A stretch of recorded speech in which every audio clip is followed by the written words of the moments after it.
Well,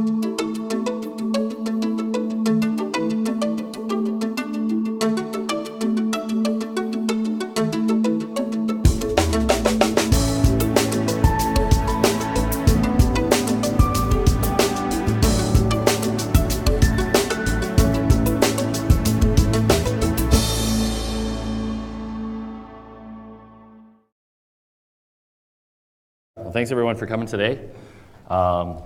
It's day 2 Affiliate Summit. A few sparkly faces in the crowd, I see, so it seems like people are enjoying the show. Just before I get started, just by a quick show of hands, I'm curious to see how many advertisers we have in the crowd.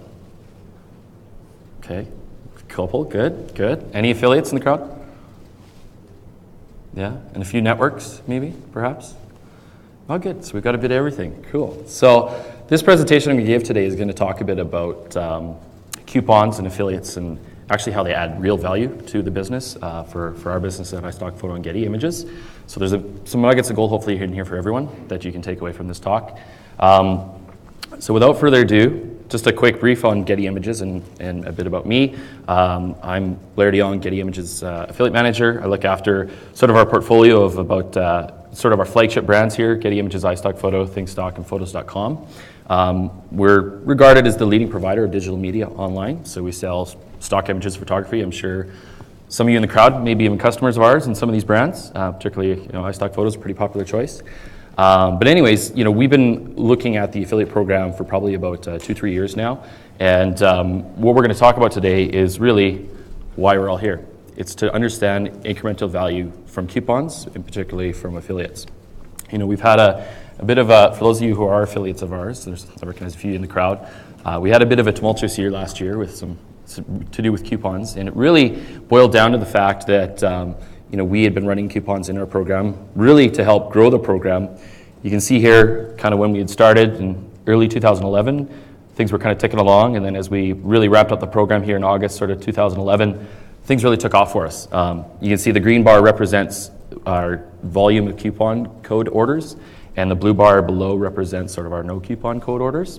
And you saw that very quickly we were able to ramp the program up, but 80% of the volume was coming in from coupon codes. And so as we continue to grow the program throughout the balance of the year there, we realized we didn't want to quite rely 100% or throw all our eggs in one basket for coupon codes. So we kind of started growing that no coupon space a little bit. And we kind of got it down to about 73%. And talking to most of our networks, a lot of other advertisers, sort of that 70-75% benchmark is roughly what most are finding is what they see as a distribution between coupon and no coupon volume. But what was happening is internally we were starting to get a lot of what we call negative Nancy's, or a lot of naysayers telling us that coupons don't add value. They're not adding value to the bottom line. They're not really providing incremental value for the business. You may have heard one of these from people within your organization, whether you're an advertiser or affiliate. Coupons, customers spend less with a coupon. They perhaps are less profitable. Perhaps they cheapen the brand perception, or they make the brand look pretty cheap. They would buy anyways without a coupon, or the fact that last coupon affiliates are stealing all the sales. So really the point of my talk today is really going to take you through each of these sort of 5 myths and help distill some of the real truth about what we found in our program it all meant. So, before we did that, we went out and did a bit of third-party research. For some of you, you may be familiar with this report. It was published January last year. It was a partnership between Forrester and Rakuten Linkshare to really understand. They did a survey of a bunch of people through Whale Shark Media or Retail Me Not, and tried to understand what the customer perception was about coupons and how often they use coupons. And so it was quite telling to find out that as we went through the report, there were some really key findings that we found. There were really interesting little tidbits that kind of spoke to some of these myths. The first one was that coupons in general help generate new customers for the business. We've probably all done it as consumers of a particular product or service where you're not quite sure, is this going to work for me or not? But you know what? Hey, there's a coupon code. Why not try it out? At least I'm going to maximize my dollar when I'm trying it out. So that was quite interesting for us. The other thing was that online buyers, it's becoming just more and more commonplace as part of our e-commerce sort of buying cycle. If you're at the checkout cart, you see that little promo code field, you're going to go look for a coupon.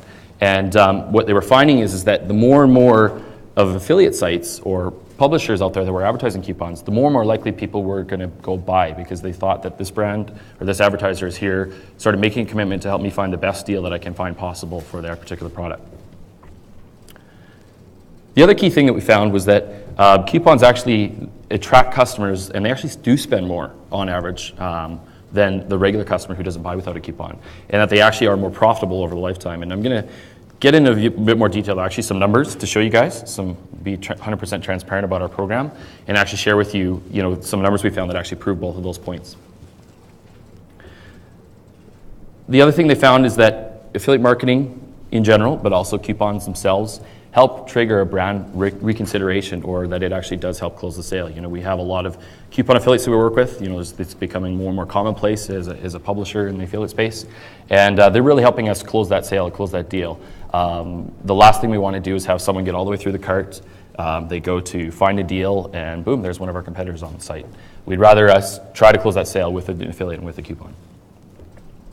And then finally, promotions that are offered in the affiliate channel actually do have a positive impact, and that they don't tarnish or they're not negative at all to a brand's reputation and loyalty. And this was pretty critical for us. This one is one that we'll talk a little bit more further, but it was one that's hard to kind of quantify sometimes.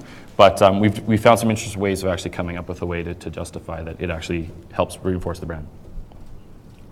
So, without further ado, let's start with myth number 1. Customers spend less with a coupon. Anybody think that's true? No? Okay, well, good, because it is not true. What we found here is that what you're looking at here is a graph of basically that represents the average order value of some orders, and this was taken from across our program, looking at basically January of 2011 all the way through to September of 2012. We could have brought in all the way through to December, but to prep for the show, we didn't have a time to finish up the quarter's results. But what you can see here is basically, we looked at it both from our new customers, which we define as our first-time purchaser, and our existing customers, which is anything after their first purchase. And what you're seeing here, again, the blue bar is representing orders that came in without a coupon code versus those that were with a coupon code. And what was particularly interesting was on the new customer sales, or the first-time purchase, they spent up to 3 times more with a coupon than without. And then, similarly, when we're looking at these existing customers, the ones that we're trying to keep loyal and retain over time, that they spent, almost 2.5 times more than the regular customer without a coupon. So right away, we were able to justify and show that, they actually do spend a lot more. The other interesting thing we did is we took a look at the actual discount levels themselves to see, we hear this a lot from affiliates that, you need to offer a better deal, a deeper discount, that's what's going to drive the sale. And surprisingly enough, what we found is here's the different discount levels here, starting at the lowest, working down to the deepest. And then across the bars, the actual average order value. You can see here that actually the 5% actually provided the highest average order value. And so that was interesting for us. We kind of weren't sure, the jury was out. But you can see here that, it really does kind of depend from offer to offer. Some of these we ran sort of perpetually. Some of them we've ran sort of as deal of the days down here. But definitely was quite interesting and surprising to see here that, we don't necessarily always have to offer a deeper discount. But just the fact that we have discounts out in the marketplace is actually helping close that sale for people. Myth number 2, coupon customers are less profitable. So we looked at this from a few different ways. We first of all could have looked at simply doing a straight up profit loss or P&L sheet where, we kind of look at starting with the basket value, or basically looking at those AOVs we looked at. We backed it up in adding in the discount to show the true value that customer's purchasing of the product. Then if we knocked off the affiliate commission, we pay a 20% commission on any new customer sale or first time purchase. You can see down here that we're getting that same 3 times X or 3 times ROI. So that was, roughly the same what we saw already on the AOV. But what we thought we would do is try to look at it in a bit more longer term. The program has only been around for about 2 full years. We started 2011 and working through to the end of 2012 now. So we don't quite have a full lifetime of customers. But we thought at least let's take a look at the year time value. And what we did is we did what we call a cohort analysis. Now, cohort analysis, it's a marketing lingo jargon term. So I'll try to kind of define it for you. What is a cohort? Basically, the way we view a cohort is a population of customers that share a bunch of common attributes. So in this case, what we were looking at is we were looking at first-time customers who had made a purchase and the first-time customers who had not made a purchase. So those same sort of blue and green bars that we've looked at already. And then what we did is we followed those people through a period of time. So we looked at it from basically the start of Q1 or the start of January 2011, followed them through all the way through to the end of September this year. And we looked at each of the individual months, so time 0 being their first month that they came in, all the way through to 12 and then even on beyond to 18. But then we normalized it just for the year, for 12 months basically, so that we could strip out any outliers, or when we had that sort of really aggressive growth last year, kind of capturing those guys because they had been around for a year now. And so what we started, then what we did is from that, is we took a look at a key metric to use. And we could have brought the cost or the profitability sort of thing back in here, but as we saw, the commission is sort of just a straight up percentage of the actual sale. So we looked at top line revenue, or ARPU, that you may have heard of, on an average revenue per user. And how that works is basically we took the total revenue that all of those particular cohorts had spent over the entire period, so the 12 months, and then we divided by the total count of the population within the actual cohort itself. So we come up with an average revenue per user and use that as sort of our measure to see, are they more or less profitable? So this is what we found. You can see here, this is the ARPUs of kind of where they started at, in their sort of first month when we acquired them with a coupon or without. And then over time they grow at relatively the same rate. But the thing of it is you can see here that the actual guys that we acquired with the coupon, they start at such a high rate that they grow to so much more profitability over time. On the coupon side of things, it's about a 2 times lift or 2 times X that they grew over the lifetime. On the coupon guys, about 1.5 times. But if you take a look at the difference, it's almost 2 times greater in terms of profitability here. So we were able to show that not only did they spend more on that initial order as they're coming through, but over time, that value continues to grow more and more and more. So if anyone's been paying attention, you'll notice that these 2 average order values aren't quite the same ones we looked at in the previous slide. And really that's a function of 3 factors over the lifetime or over the year that we looked at. The first one is the actual retention of those customers. There's the concept of the long tail. You can see here, that the retention of that cohort population that, within the first sort of month, we get 80 to 90% of them. Then they drop off. And, the ones that stick around over time make up that long tail. And the long tail is actually still fairly valuable. It was probably easily 20 to 30% of all the revenue that came in over the lifetime. And so we still had to factor that into the equation here when we're looking at the actual ARPU or year time value over the life cycle of the customer.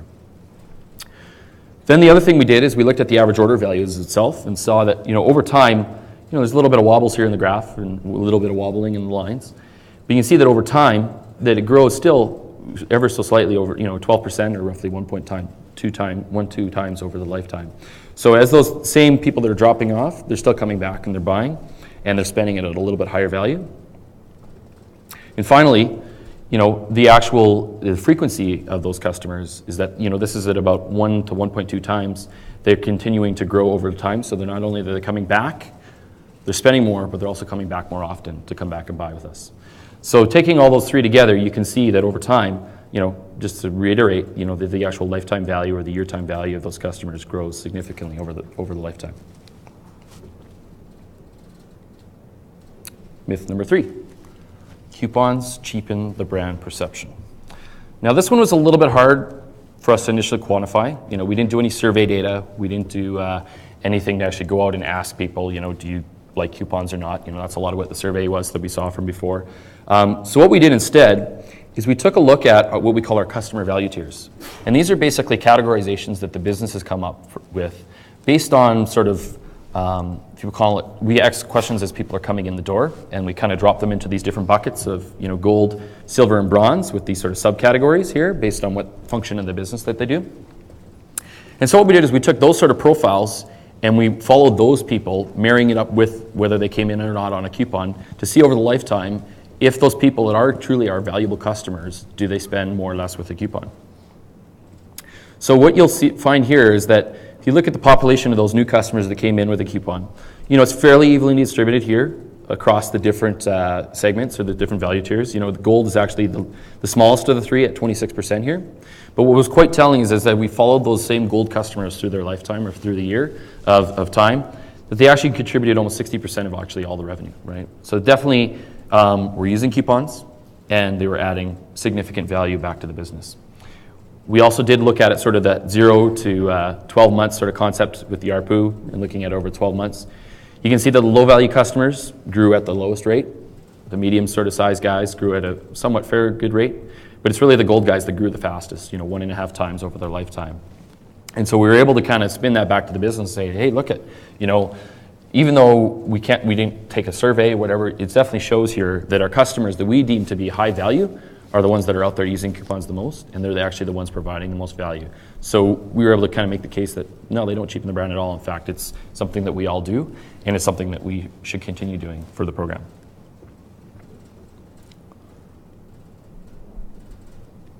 Myth number 4, customers would buy anyways without a coupon.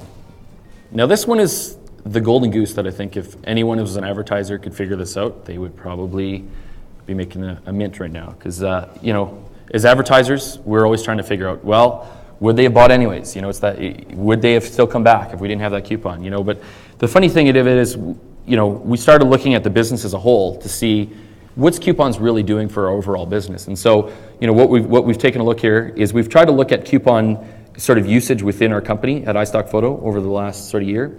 You can see here that it's really, the green bar has really taken a significant chunk of that overall total. That sort of end of last year, we were at 17% of all the revenue was coming in through coupons. And then, it continues to grow even up till the end of September here at about 20%. So it's really showing us that our customers themselves actually, the growth has actually been fairly steady, but they're actually continuing to use coupons. It's just becoming more and more part of their nature. The other thing of it is that, as consumers, we've probably all done this. We're at the checkout, we're at the cart, you see coupon code, you open up a Google window, type in the brand name plus a coupon code, in this case iStock Photo or a Getty Images coupon code. You're going to see a bunch of, if you're doing it with affiliates, you're going to see affiliate sites, most likely, that are offering different coupons, trying to really close that sale for you. And so what we were showing here is that those guys are actually helping us add value back in closing that sale. But then the other thing is we had to keep in mind is our competition. We weren't about to, this is a screenshot from one of our affiliate sites, and I've kind of purposely hidden some of our competitors on here, but who wants to leave it a chance? We don't want to basically not be on these coupon sites because it's becoming so much part of the way that people buy and the way that they're looking to close a deal with you. So we wanted to make sure that, if our competitors are there, we need to be in that same space. Otherwise, you're just leaving that sale up for chance or most likely that person walking out the door. So the last one, the myth that last coupon affiliates steal sales. Now this one is for all the affiliates in the room because we have multiple different affiliates we work with. We have coupon affiliates, content affiliates, search affiliates, all sorts of kinds. And we hear this a lot sometimes that as an advertiser you may have heard this as well, that the last click coupon affiliates are stealing all my sales. It's at Getty Images we're really trying to get on the curve or get ahead of the curve when it comes to attribution and understanding kind of last click, first click. Last click seems to be the sort of industry benchmark that everyone uses right now, just because it's what everyone's been doing. But we're really keen to explore this, and so we actually did a little bit of digging to find out, those first touch versus last touch, which one is actually winning the war, so to speak, or the myth here. So first of all, what we did is we took a look at the actual click-to-sale path, or click-to-sale time, to understand, if someone clicks on an affiliate link and then they actually come through to buy, what's that average turnaround look like? And so, we're a little bit more of an informed purchase. It's a B2B product that people sometimes need a chance to kind of figure out how many images they need to buy, what images they need to buy, that sort of thing. So sometimes it takes a little bit longer than a traditional sort of B2C or, consumer product. But what we found here is that, over 80% or roughly, in the first 2 days actually come through and convert. Talking to some of the other advertisers and some of our networks, that's maybe a little bit shorter for some consumer products, but definitely doesn't leave a lot of window or a lot of opportunity open for there to be those sort of multiple clicks potentially or multiple touch points. The other thing that we did is we took a look at the conversion rates across our affiliates. And what we're finding here is this is sort of red is sort of our average across the program. You can see here that the coupon affiliates definitely stand out head and shoulders above the rest. So obviously they're most likely further down in the buying purchase funnel. But they do a really good job of converting the traffic. Some of these other sort of lower guys are maybe more further up in the funnel that they're trying to help drive the demand or helping to create that information that the customer needs to make that purchase. But overall, what we found here is that the conversion rates of those coupon affiliates are actually adding value. And then the last thing we did. This was an interesting one. We actually took a look at the clicks first and last touch. And this is something that we worked on closely with Link Connector, who's one of our affiliate networks. We were actually able to find out that 83% of all the people that clicked on an affiliate link converted within one click. And that was pretty surprising for us. We were actually thinking that it would be a lot lower than that. We thought it was probably around maybe the 60% mark, maybe 65% mark. So the fact that it was 83% of all the clicks happened, one click at a time till the conversion was quite interesting. So out of that, the remaining 17%, the other thing we looked at is we found out that 11% of that 17% was actually one click or multiple clicks within that same affiliate. So maybe that person tried one offer. If they clicked on maybe an expired code or a code that maybe wasn't what they were looking for, they went back to that same merchant or publisher, tried a different code. So it was quite interesting for us to find out that if you take away add 11% to the 93, we're up to 94% now. Really leaves about 6% left over where there's any sort of overlap across multiple affiliates. And what you're seeing here is it's predominantly within sort of our coupon affiliates and our content affiliates.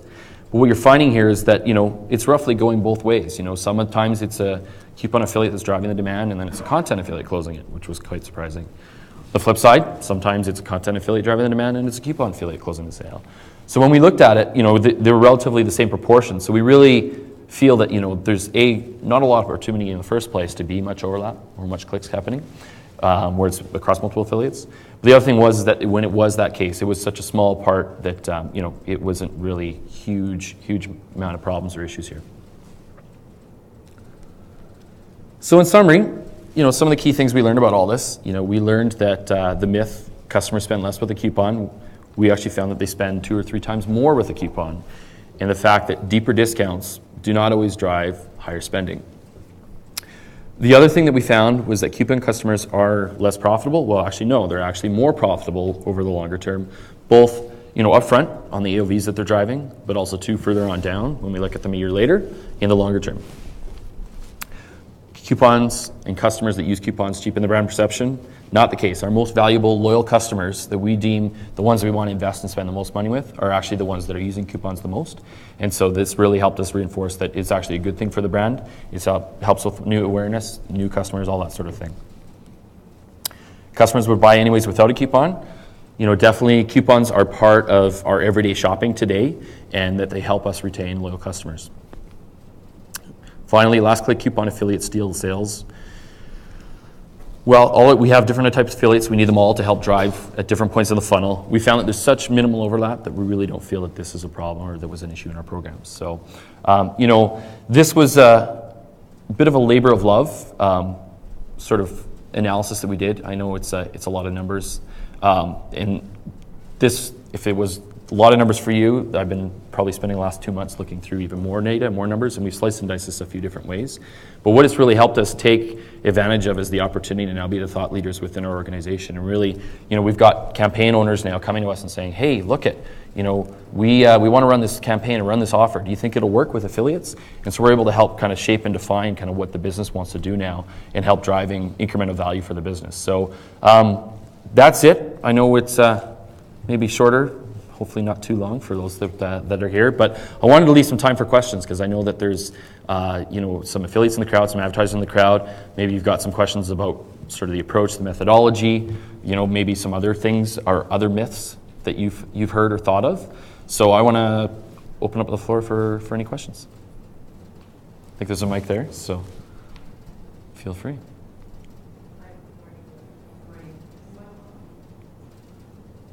Okay, I'll just shout. Sure. Okay.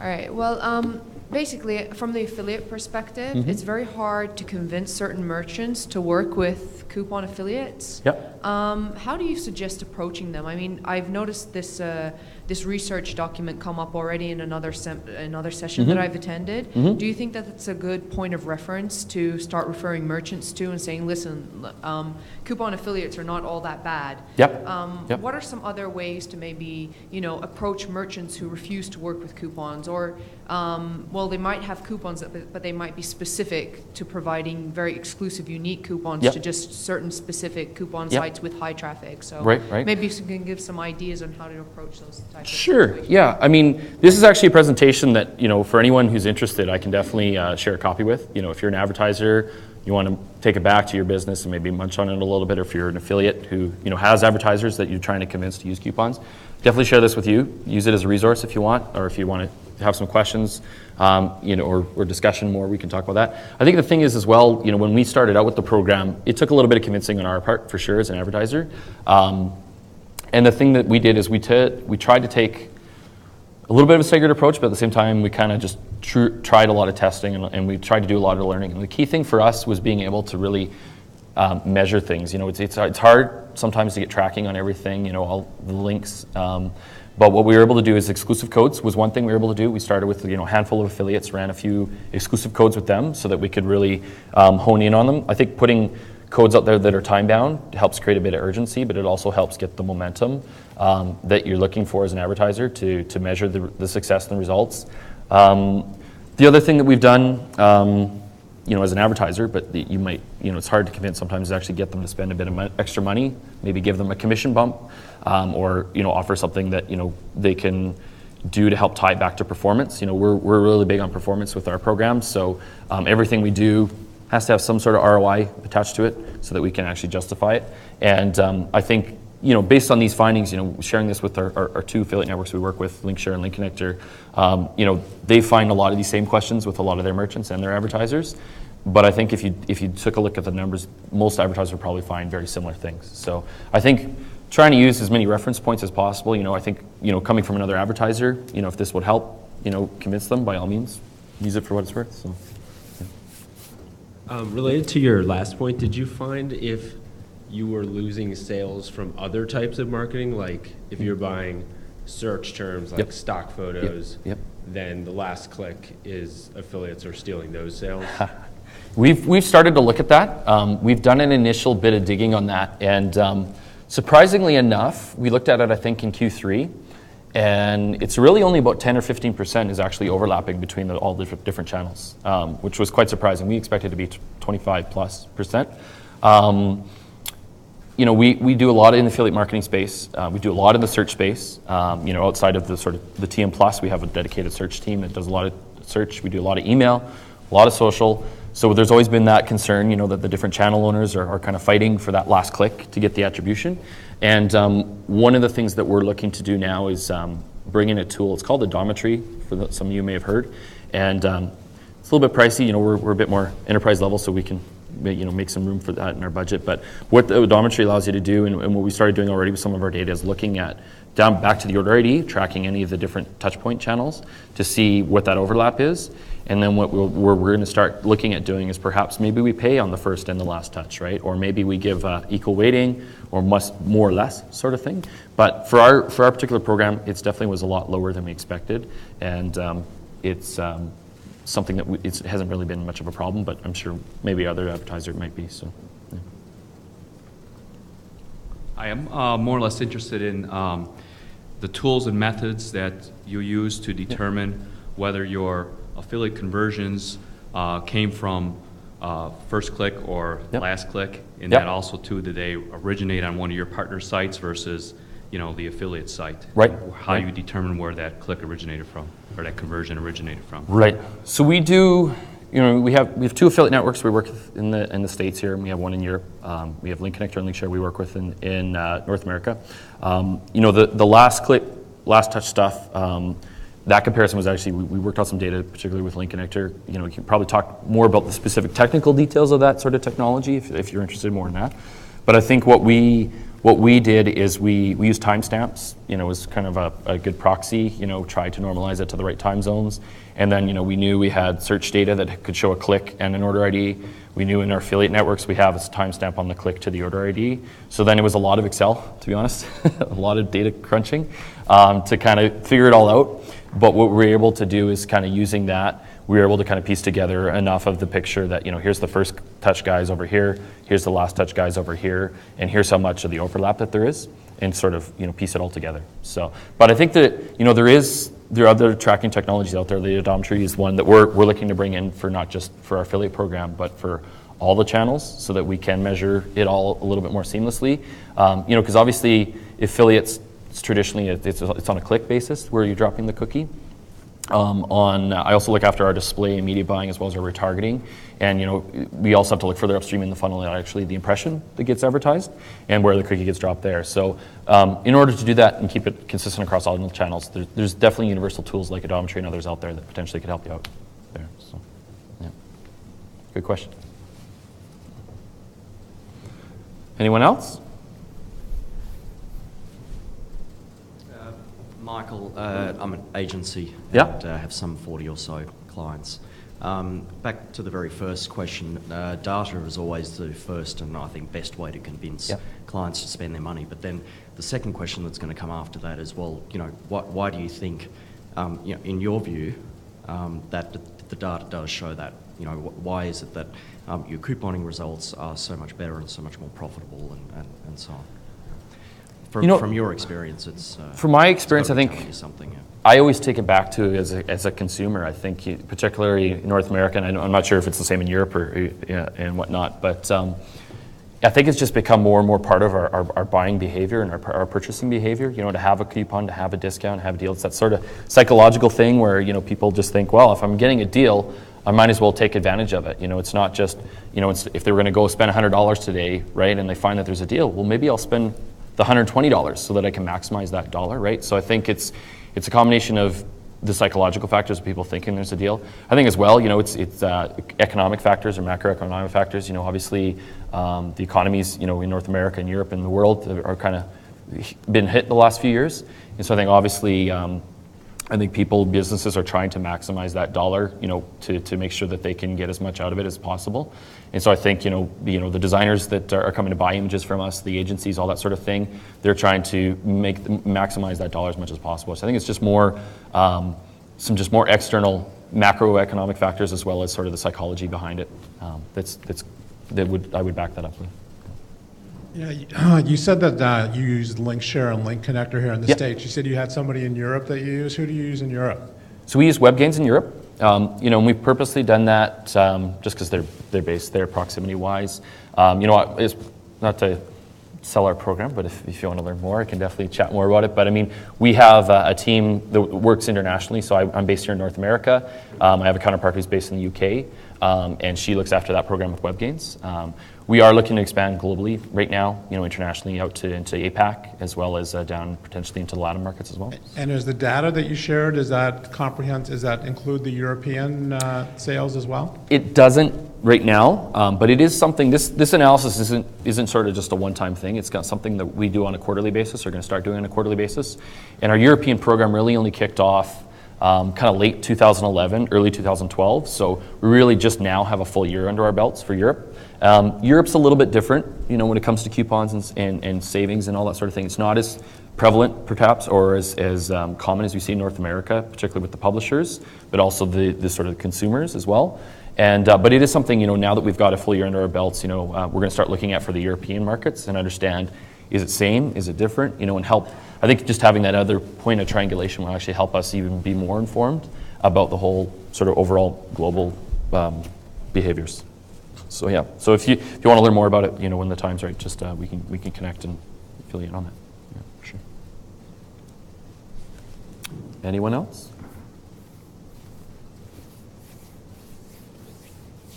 No? Last comment.